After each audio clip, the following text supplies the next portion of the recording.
Last month I talked about Knights of the Old Republic, BioWare's single-player RPG specifically designed to be played on consoles. It was later ported to the PC. The game was an unquestionable success and made a much larger player base aware of the company, and talk was already underway for a sequel. But BioWare left that up to Obsidian to take care of. They had plans of their own. While BioWare was given tremendous freedom due to the era their game was set, they were still ultimately answerable to LucasArts and didn't own any of the original characters and such created for the game.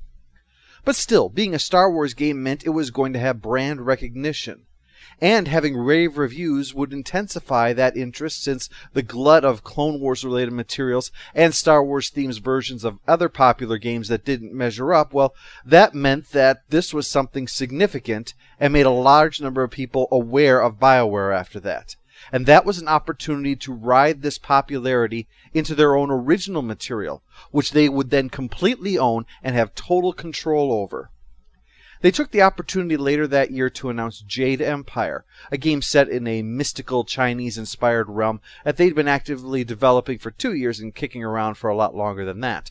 But that was just the beginning. They also began plans for 2 other RPGs, Science Fiction X, which later became Mass Effect, and Dragon Age, later called Dragon Age Origins, though I will refer to it as Dragon Age for short from now on. Dragon Age development work began almost immediately after Knights of the Old Republic and took 6 years before it arrived. The funny thing about Dragon Age, though, is that even though Mass Effect was the science fiction game, with the 2 primary voice actors of Knights of the Old Republic on board for that, well, Dragon Age is a lot more like KOTOR than Mass Effect. The first being the silent protagonist, like in KOTOR, with the same dialogue selection system, while Mass Effect would be fully voiced and introduce the BioWare staple conversation wheel.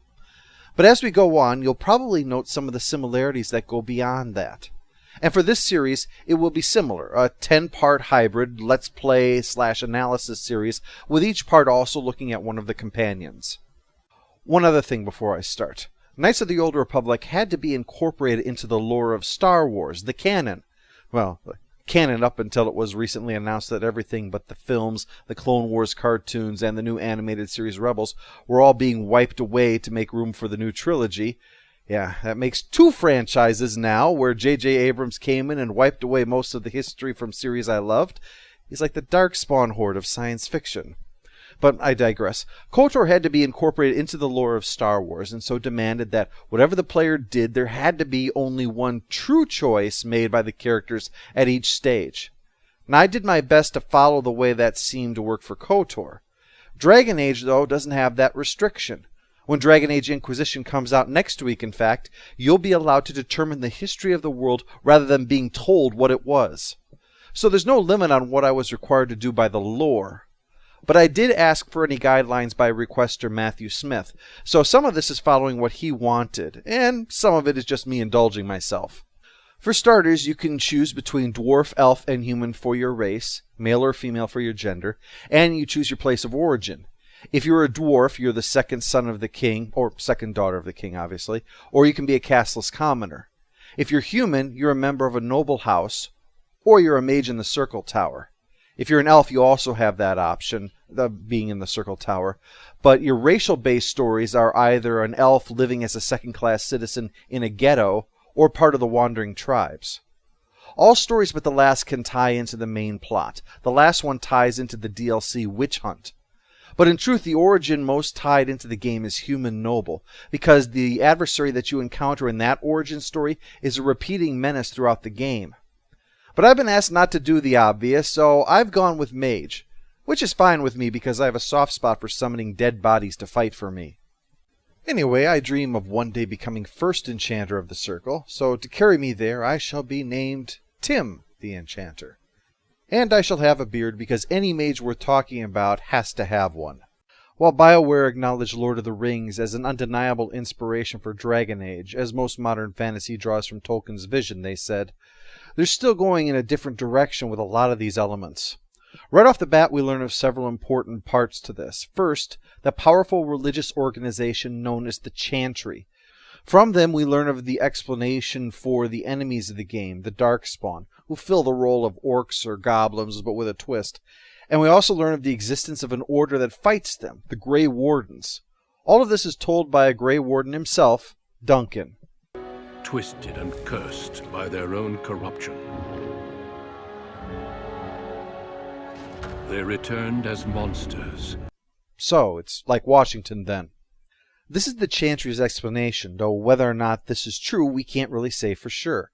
Now, not to info dump too much on you right away here, but, well, this does tie in with what's about to come. See, the Chantry is a religion founded upon the teachings of Andraste, who led an uprising against the Tevinter Imperium and was burned for it. The Tevinter are run by mages who use their magic to help retain their power, so you can see why magic and evil would be closely associated with those resisting them, and thus why the Chantry, that ultimately descended from all of that, would immediately blame the Darkspawn on mages. That could be the explanation. Or it could just be their equivalent of saying gays cause hurricanes. We just don't know. The existence of magic merely proves the existence of the supernatural, not the existence of a specific form of the supernatural. The curious thing is that something has to have happened, though, because the Darkspawn aren't some ancient enemy, because their arrival came when the dwarves had a sprawling kingdom. So either something brought them into existence, or something happened that caused Darkspawn, which had previously existed, to go into hiding or into hibernation or something way back in prehistoric times, and then something awoke them or drove them out or whatever. Whatever caused them to act like dicks to everybody. That was called the Blight. 4 centuries ago was when it happened, but that's when the Grey Wardens turned the tide.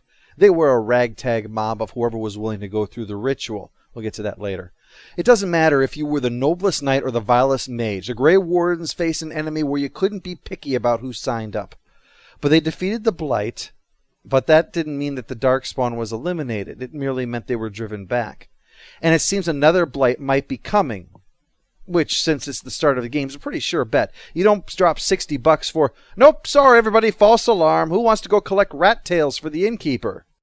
Well, let's see how things are going with Tim the Enchanter, as Duncan narrates about the circle of magi who occupy this tower and who spend their time exploring magic. But amidst all this is a sinister presence, scores of Templars who are watching the mages constantly.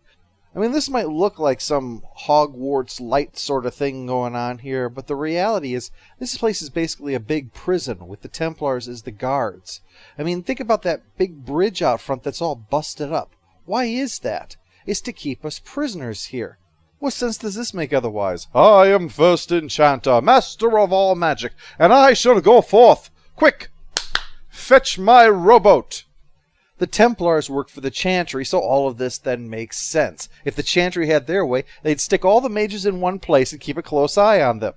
And the Chantry tends to get its way. Sir Gregor is in charge and is subjecting Tim to his first test, the harrowing. Magic exists to serve man, and never to rule over him.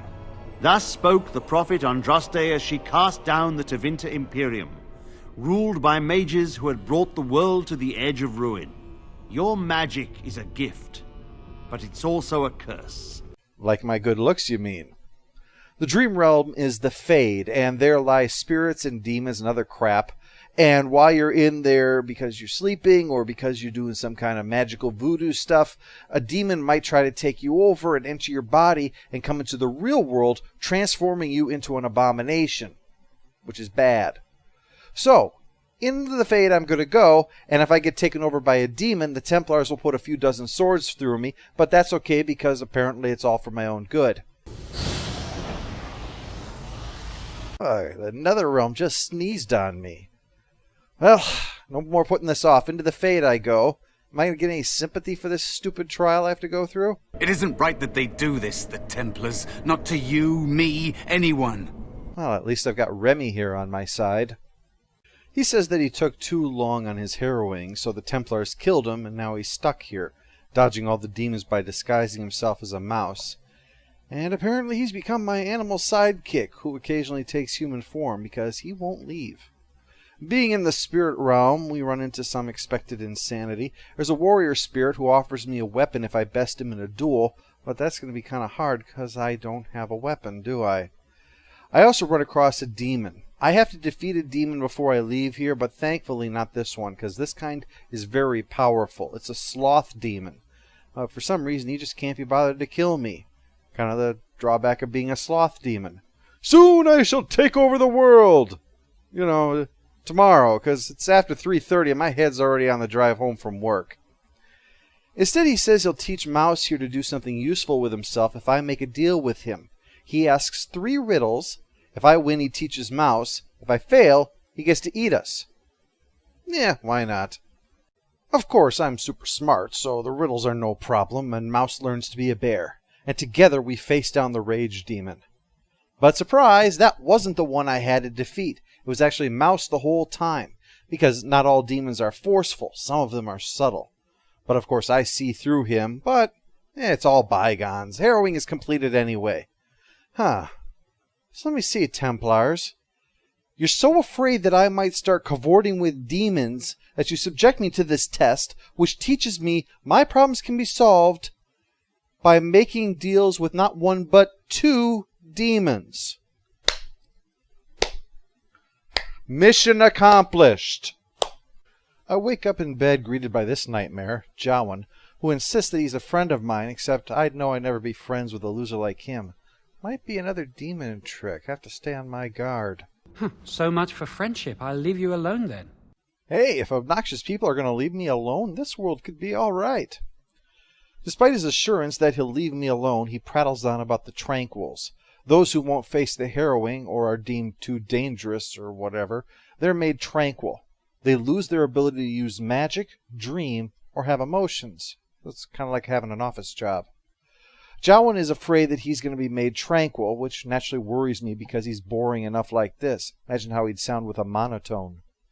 Besides, he's worried over nothing. We mages are well trained with mastery over great power. Remember what the chancellor said about magic. And with great power comes great chances to abuse the hell out of it. And what do you think that No. Can anyone Breathe. Leaving our budding arsonist to his craft, I make my way to First and Chancellor Irving, where I see Gregor is losing his shit over the idea of letting more mages out of the tower. Duncan's here as well. That's the reason why a guy is upset. The King of Ferelden has been massing an army to fight the Darkspawn horde to the south in Ostagar before it becomes a full-on blight. So Duncan's asking for more mages. I hope to place a mage or 2 within every contingent. I cannot do with just 7. No shit. When assembling an army, your specialists should probably not be countable on the hands of a shop teacher with hiccups. Maybe this is a chance, though, for me to get out of this damn tower and blow things up. You know, for the good of Ferelden and all that. I'm glad I caught up to you. That makes one of us. Jowan's dragging me into his little plot. He's got the hots for Lily, an initiate. That's like a priest in training. The Chantry only has women priests, see. And their relationship is naturally forbidden because it would get in the way of hot lesbian priest-on-priest love. Well, they haven't told me all this just for no reason, which is what I normally expect from Jowan. Jowan is going to be made tranquil, so he and Lily are going to run away together. The idea of Jowan going away and never to be seen again is quite tempting, but I'm not ready to put my ass on the line for it, especially because it would involve them breaking into the sealed room and destroying his phylactery, a vial of blood used to track all mages.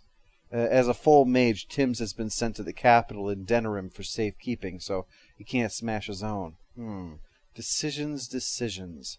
Give us your word that you will help, and we will tell you what we intend. I promise. Definitely. Oh, interesting. What more do you know? Then they said Gregor's a big clod who could only smell that bad if he washed himself in spoiled entrails every day. Well, Irving can't let this happen, obviously, but he doesn't think Gregor is going to buy it based solely on Tim's word. He's a mage and thus can't be trusted. And Jowan is being made tranquil because he's been accused of being a blood mage, So Irving figures if he's losing one of his people to the Chantry, the least he can do is make sure that one of their own is caught red-handed. So he tells Tim to help them out with their plans. The direct route is blocked, but Irving mentions an alternate way we could get inside, so I pretend to stumble across that. It's an adjoining room with magical artifacts, including a talking statue that was once a living woman. No help can be given me, for this is my doom and my destiny. Ambiguous rubbish. It could mean anything. I can do it too. The sun grows dark, but lo, here comes the dawn. It's not a contest, dumbass. It's a mystery of the cosmos. And I, for one, think we should leave it alone and get back to doing what magic is really about.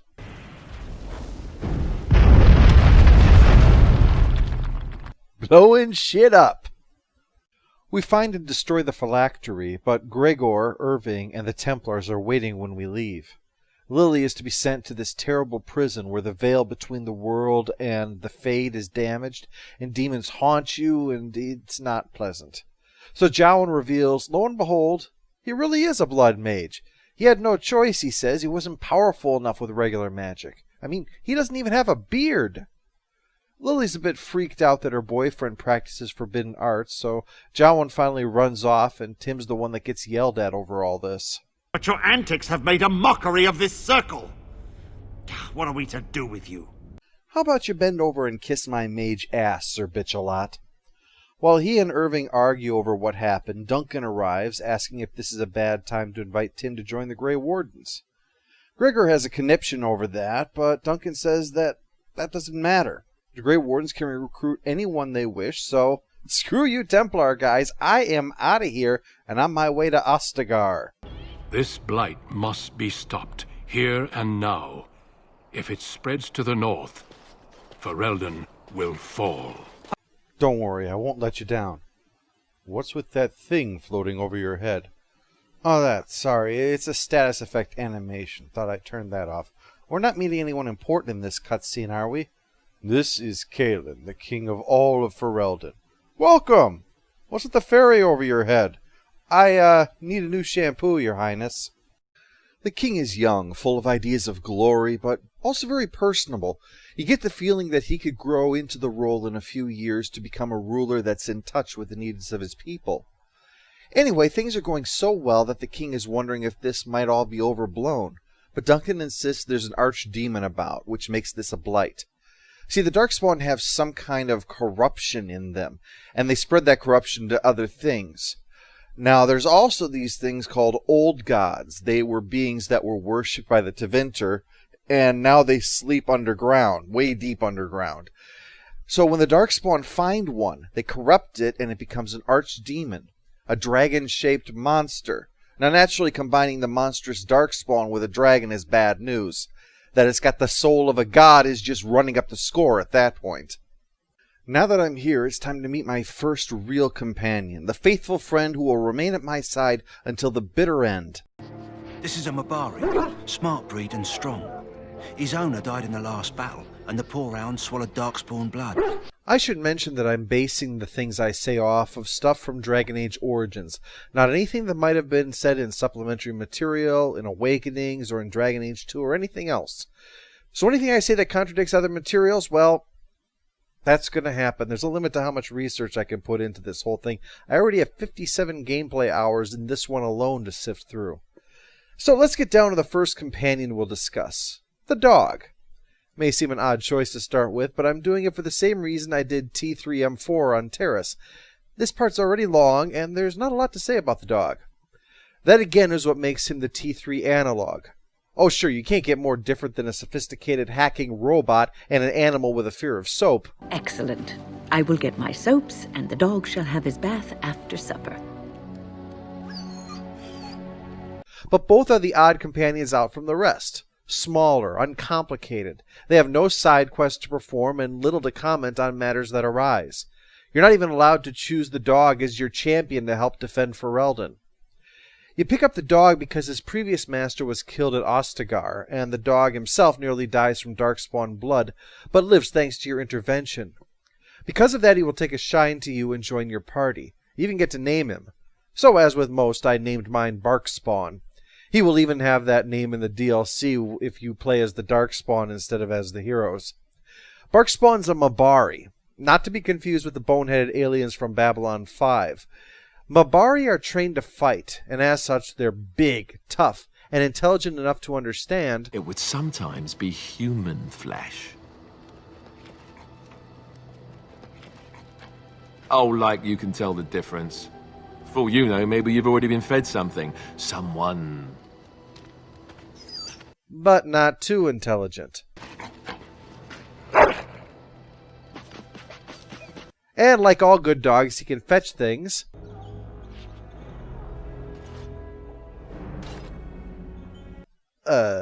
Thanks. We'll let Sten eat it. He likes anything sweet. You have my thanks. Sten gets on well with the dog, actually. You are a true warrior and worthy of respect. And he'll stick with you to the end. Basically, everything you'd want from a good character pet.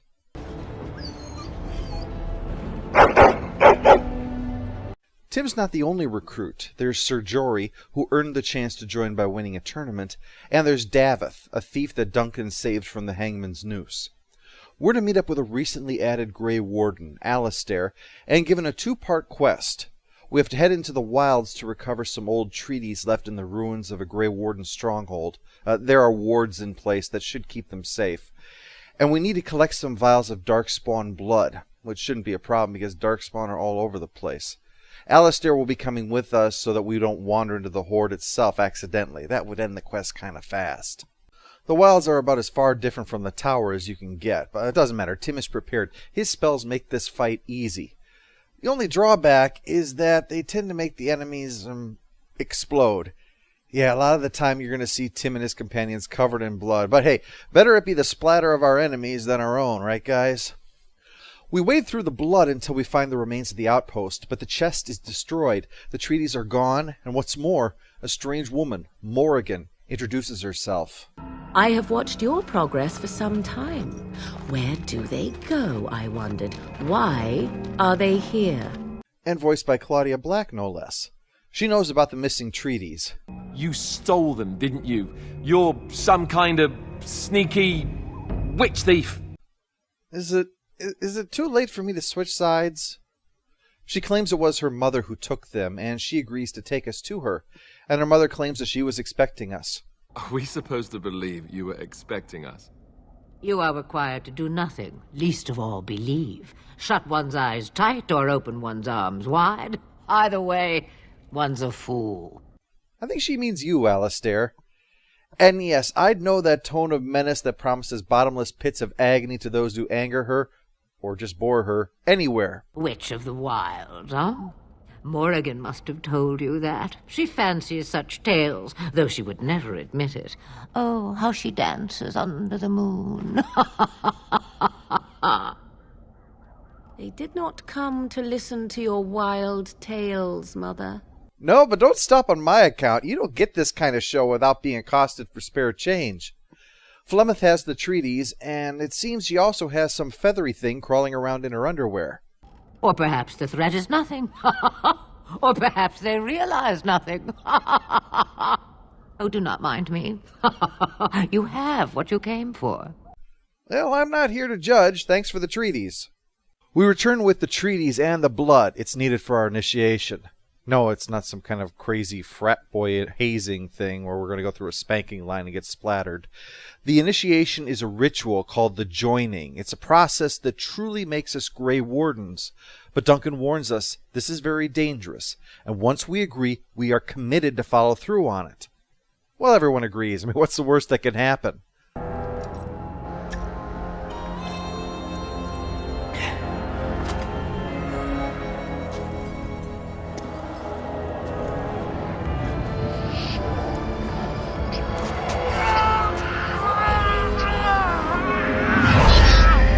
He chose poorly. Sir Jory's spooked and suddenly has cold feet, but Duncan reminds him that he can't back out now. Jory reminds him that he has a sword, and in the confrontation Duncan slays him. This can be seen as being a bit controversial, but the way I see it, Jory was warned and agreed to do this anyway. If he, say, said he was going to fight in the battle, but when he heard the Darkspawn were coming, tried to flee, and then pulled a sword on his superior who tried to stop him, well, he would expect the same thing to happen. It was just as much putting his life in danger as the joining, and just as much desertion and threatening a superior. Well, Tim, of course, has the stones to follow through, though unlike Jory, he can always load a previous save if he dies. The purpose of this isn't to just randomly kill initiates. The potion made from the blood gives us abilities specifically to fight the Darkspawn, as Duncan had explained. So it was that the first Grey Wardens drank of Darkspawn blood and mastered their taint. Please, no jokes. I've heard them all. One of the most important is the ability to sense Darkspawn presence. It provides a connection that will help us outwit and defeat them. And I, for one, am looking forward to it. The battle is going to come soon, and I'm going to be part of it instead of being stuck in some damn tower. This is the Tower of Ishal in the ruins, yes? Send Alistair and the new Grey Warden to make sure it's done. Oh, God damn it.